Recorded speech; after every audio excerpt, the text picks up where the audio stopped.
السلام علیکم۔ بسم اللہ الرحمن الرحیم۔ اعمال یسیرہ۔ وقت انتہائی قیمتی ہے، پھر ہر دور میں اس کی قیمت اور افادیت مسلم رہی ہے۔ ہم دیکھتے ہیں کہ ایک دور میں لوگ اونٹ، گھوڑے، بیل گاڑی پر کئی مہینوں، ہفتوں میں سفر کیا کرتے تھے۔ پھر ایک دور ایسا بھی آیا کہ وہی سفر ریل گاڑی، بسوں، ویگنوں کے ذریعے چند گھنٹوں میں طے کیا جانے لگا، بلکہ اب سائنسی ترقی کی وجہ سے مزید سفر سمٹ کر چند لمحوں میں کیا جانے لگا ہے۔ یہ ہوائی جہاز اور اس طرح کے دیگر سائنسی ایجادات کا کرشمہ ہے۔ آج مصروفیات کی وجہ سے آدمی کے لیے عبادات اور اعمال کے لیے وقت نکالنا مشکل ہوتا جا رہا ہے۔ اس لیے ضرورت تھی کہ چند ایسے اعمال جو آسان ہو اور ان کا اجر و ثواب زیادہ ہو، انہیں تلاش کیا جائے۔ آپ کے ہاتھوں میں یہ کتابچہ معمولی اعمال اور عظیم اجر و ثواب کا ایک نعمت غیر مترقبہ سے کم نہیں ہے، اس لیے اس کو عام کیا جائے، دوسرے لوگوں تک پہنچایا جائے تاکہ تھوڑے وقت میں زیادہ فائدہ حاصل ہو سکے۔ اللہ تعالیٰ اس کے مصنف، مترجم، ناشر اور دیگر معاونین کے کاروبار اور اہل و عیال میں خیر و برکت عطا فرمائے، دنیا و آخرت کی کامیابیوں سے نوازے۔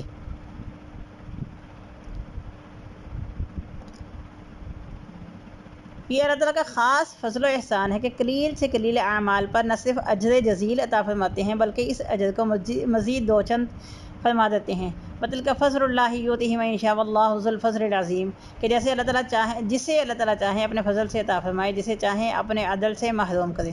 وَلَا يَظْلِمُ رَبُّکَ أَحَدًا، مقصد یہ ہے کہ اللہ تعالیٰ قلیل اعمال صالحہ پر جو اجر عظیم عطا فرماتے ہیں ان کی دو قسمیں ہیں۔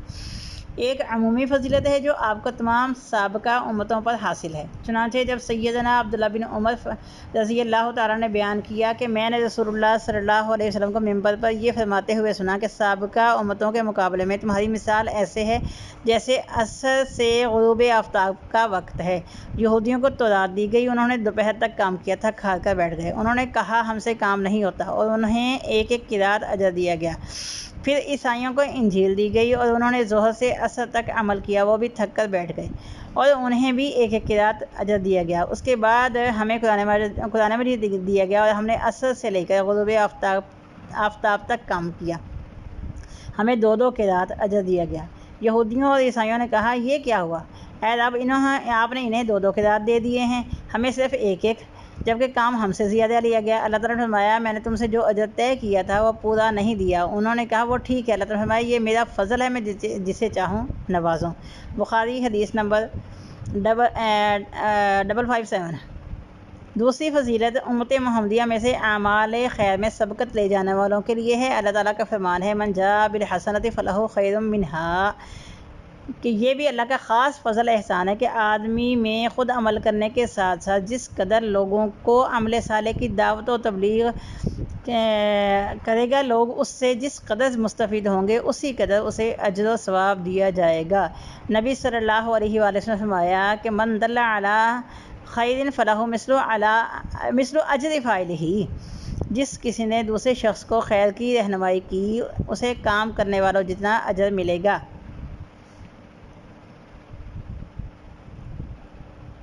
جی، یہ ایک چھوٹی سی کتاب ہے۔ اس کتاب میں 7 عنوان قائم کیے گئے ہیں۔ نمبر 1 باب الطہارہ، نمبر 2 باب قراءۃ القرآن، نمبر 3 باب اذکار، نمبر 4 باب الصلاۃ، نمبر 5 باب الصیام، نمبر 6 باب الحج والعمرہ اور نمبر 7 متفقر دیگر اعمال صالح۔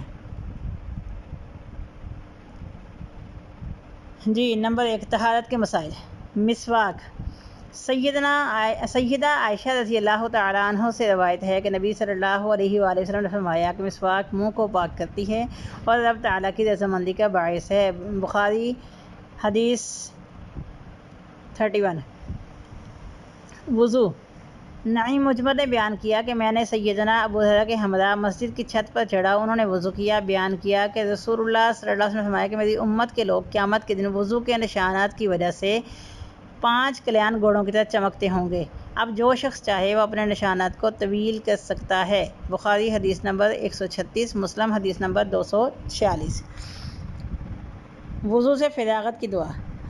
حضرت عمر بن خطاب رضی اللہ عنہ نے رسول اللہ صلی اللہ علیہ وسلم کا فرمان ذکر کیا کہ آپ صلی اللہ علیہ وسلم نے فرمایا کہ جو شخص بھی اچھی طرح وضو کرے اور یہ دعا پڑھے اشہد ان لا الہ الا اللہ وحدہ لا شریک لہ لہ الملک ولہ الحمد وہو علی کل شیء قدیر اشہد ان لا الہ الا اللہ وحدہ لا شریک لہ واشہد ان محمدا عبدہ ورسولہ۔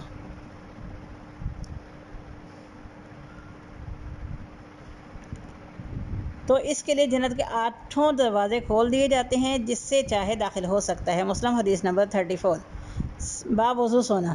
سیدنا براء بن عازب سے روایت ہے کہ نبی صلی اللہ علیہ وسلم نے فرمایا کہ جب تم اپنے بستر پر سونے کے لیے آؤ تو نماز والا وضو کرو، پھر اپنے دائیں پہلو پر لیٹ کر یہ دعا پڑھو، اللہم اسلمت وجہی الیک وفوضت امری الیک لا ملجأ ولا منجأ منک الا الیک آمنت بکتابک الذی انزلت ونبیک الذی ارسلت۔ اے اللہ، میں اپنے چہرے کو تیرے لیے مطیع کیا، اپنا معاملہ تیرے سپرد کیا، اپنی کمر کو تیرے لیے ہی جھکایا، نہیں ہے کوئی جائے پناہ اور ٹھکانہ مگر تیرے پاس۔ میں تیری اس کتاب پر ایمان لایا جو تو نے نازل کی، اور تیرے اس رسول پر ایمان لایا جو تو نے مبعوث فرمایا۔ اگر اس رات تجھے موت آ جائے تو فطرت پر فوت ہوگا، بشرط یہ کہ ان کلمات کو بالکل آخر میں پڑھے۔ سیدنا براء بن عازب رضی اللہ تعالیٰ عنہ نے بیان کیا کہ میں نے اس دعا کو دہراتے ہوئے رسول اللہ کی جگہ نبی کہہ دیا تو آپ صلی اللہ علیہ وسلم نے فرمایا کہ نہیں، یہ پڑھو وَنَبِيِّكَ الَّذِي أَرْسَلْتَ۔ بخاری حدیث نمبر 247، مسلم حدیث 2710۔ تحیۃ الوضو۔ سیدنا ابو ہریرہ رضی اللہ عنہ سے روایت ہے کہ رسول اللہ صلی اللہ علیہ وسلم نے سیدنا بلال رضی اللہ عنہ سے پوچھا کہ مجھے وہ اپنا خاص عمل بتائیے جس کی وجہ سے میں نے آپ کے قدموں کی آہٹ جنت میں آگے آگے سنی ہے۔ تو انہوں نے عرض کیا کہ کوئی خاص عمل تو نہیں ہے، البتہ یہ عمل ضرور کرتا ہوں کہ دن اور رات کے وقت جب بھی وضو کرتا ہوں تو تحیۃ الوضو کی 2 رکعتیں ضرور پڑھتا ہوں۔ بخاری حدیث نمبر 1149، مسلم حدیث نمبر 2458۔ قرآن مجید کی تلاوت کا ثواب۔ قرآن مجید پڑھنے کی فضیلت۔ سیدنا عبداللہ بن مسعود نے بیان کیا کہ رسول اللہ صلی اللہ علیہ وسلم نے فرمایا جس شخص نے کتاب اللہ کا ایک حرف پڑھا تو اس کو نیکی ملتی ہے، ہر نیکی کرنے کا 10 گنا ثواب ملتا ہے۔ الف لام میم ایک حرف نہیں بلکہ یہ 3 حروف ہیں، اس کے پڑھنے سے 30 نیکیاں ملتی ہیں۔ ترمذی حدیث نمبر 2910۔ سورہ فاتحہ کی فضیلت۔ سیدنا ابو سعید بن معلا رضی اللہ عنہ نے بیان کیا کہ میں مسجد میں نماز پڑھ رہا تھا تو رسول اللہ صلی اللہ علیہ وآلہ وسلم نے مجھے آواز دی، میں نے کوئی جواب نہ دیا۔ نماز سے فارغ ہو کر میں آپ کی خدمت اقدس میں حاضر ہوا اور عرض کیا حضور میں نماز پڑھ رہا تھا۔ آپ نے فرمایا کیا تمہیں علم نہیں کہ اللہ کا فرمان ہے کہ استجیبوا للہ وللرسول اذا دعاکم، کہ اللہ اور اس رسول کی بات سنو جب وہ تمہیں بلائیں۔ پھر آپ نے فرمایا مسجد سے نکلنے سے پہلے میں تمہیں قرآن مجید کی سب سے عظیم صورت بتاؤں گا۔ اتنے میں اب مسجد سے نکلنے لگے تو میں نے یاد دلایا کہ آپ نے فرمایا تھا سب سے عظیم صورت بتاؤں گا، تو آپ نے فرمایا الحمدللہ رب العالمین، یہ سبع المثانی اور قرآن عظیم ہے جو مجھے دی گئی ہے۔ بخاری حدیث نمبر 4474۔ ہر نماز کے بعد آیت الکرسی۔ سیدنا ابو محمد رضی اللہ عنہ نے بیان کیا ہے کہ رسول اللہ صلی اللہ علیہ وسلم نے فرمایا کہ جو شخص ہر فرض نماز کے بعد آیت الکرسی پڑھے تو اس کے جنت میں داخل ہونے سے صرف موت ہی مانع ہے، موت ہی رکاوٹ ہے۔ نسائی حدیث نمبر 9848، سلسلہ صحیحہ 972۔ سورہ ملک کی فضیلت۔ سیدنا ابو ہریرہ رضی اللہ عنہ سے روایت ہے کہ نبی صلی اللہ علیہ وسلم نے فرمایا کہ قرآن مجید کی ایک سورت جس کی 30 آیات ہیں، اس نے اپنے پڑھنے والے کے لیے بخشش کی دعا کی تو اس کو معاف کر دیا گیا۔ وَتَبَارَكَ الَّذِي بِيَدِهِ الْمُلْكُ ہے۔ ابن ماجہ حدیث نمبر 3786۔ سورہ بقرہ کی آخری آیات۔ حضرت ابو مسعود انصاری سے روایت ہے کہ انہوں نے رضی اللہ عنہ نے بیان کیا کہ رسول اللہ صلی اللہ علیہ وسلم نے جس شخص نے سورہ بقرہ کی آخری 2 آیات کسی رات میں تلاوت کی تو یہ اس کے لیے کفایت کر جاتی ہیں۔ بخاری حدیث نمبر 5008، مسلم حدیث نمبر 808۔ سورہ اخلاص کی فضیلت۔ سیدنا ابی بن کعب رضی اللہ عنہ یا ایک انصاری صحابی بیان کرتے ہیں کہ رسول اللہ صلی اللہ علیہ وسلم نے فرمایا کہ جو شخص قل هو اللہ احد پڑھے تو گویا اس نے 1/3 قرآن مجید پڑھ لیا۔ مسند احمد حدیث نمبر 21275۔ سیدنا معاذ بن انس جوہنی رضی اللہ عنہ سے روایت ہے کہ رسول اللہ صلی اللہ علیہ وسلم نے فرمایا کہ جس شخص نے قل هو اللہ احد 10 مرتبہ پڑھی تو اللہ اس کے لیے جنت میں محل تعمیر کر دے گا۔ سیدنا عمر بن خطاب رضی اللہ عنہ نے عرض کیا اللہ کے رسول ہم تو پھر بہت زیادہ اس کو پڑھیں گے، تو رسول اللہ صلی اللہ علیہ وسلم نے فرمایا اللہ تعالیٰ بھی بہت زیادہ اور پاکیزہ ہے۔ مسند احمد حدیث نمبر 15610۔ کیا سیدنا ابو درداء رضی اللہ عنہ سے روایت ہے کہ نبی صلی اللہ علیہ وسلم نے فرمایا کہ تم ایک رات میں 1 تہائی قرآن مجید نہیں پڑھ سکتے؟ تو صحابہ نے عرض کیا کہ وہ کیسے؟ آپ صلی اللہ علیہ وسلم نے فرمایا کہ قل هو اللہ احد 1 تہائی قرآن مجید کے برابر ہے۔ بخاری حدیث نمبر 5015، مسلم حدیث نمبر 811۔ سورہ کہف کی فضیلت۔ سیدنا سہل بن معاذ اپنے باپ سے اور وہ رسول اللہ صلی اللہ علیہ وسلم سے روایت کرتے ہیں کہ رسول اللہ صلی اللہ علیہ وسلم نے کہ جس شخص نے سورۃ الکہف کی ابتدائی اور آخری آیات کی تلاوت کی تو اس کے لیے سرتاپا روشنی ہوگی، جس شخص نے مکمل سورت پڑھی تو اس کے لیے زمین سے آسمان تک روشنی ہوگی۔ مسند احمد حدیث نمبر 15626۔